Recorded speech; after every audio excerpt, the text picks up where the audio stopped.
Are your AirPods not connecting to your iPhone? Let's fix this issue with a few simple steps and get your AirPods connected back to your iPhone. Watch until the end to avoid paying for an expensive repair. Step number 1. Check AirPods battery. First things first, let's ensure your AirPods have enough battery. Open the case next to your iPhone and check the charging status.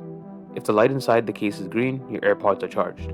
If not, charge them using a lightning cable. Step number 2. Enable Bluetooth on iPhone. Now let's make sure your Bluetooth is turned on your iPhone.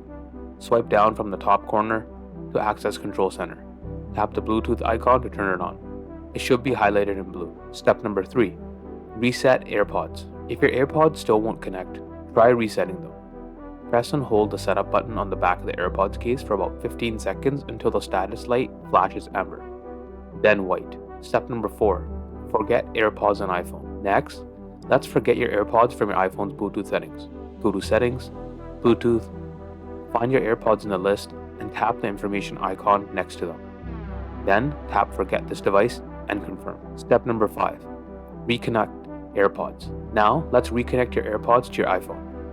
Open the AirPods case near your iPhone and wait for the animation to appear on the screen.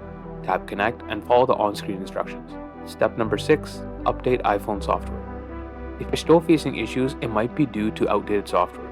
Go to Settings, General, Software Update, and if an update is available, tap Download and Install to update your iPhone. Step number 7. Check and ensure the charging cable and wall adapter are working to charge your AirPods. If you have another pair of AirPods, or ask a friend, test your charging cable and wall adapter. If you need a new charging cable or wall adapter, you can grab them from Amazon quickly. Link in the description below. And then step number 8, contact Apple support. If none of these steps work, it's time to reach out to Apple support for further assistance. They have the expertise to help you resolve any lingering issues with your AirPods and iPhone. Hopefully these steps helped you get your AirPods connected back to your iPhone. If this video helped you out, please don't forget to like and subscribe.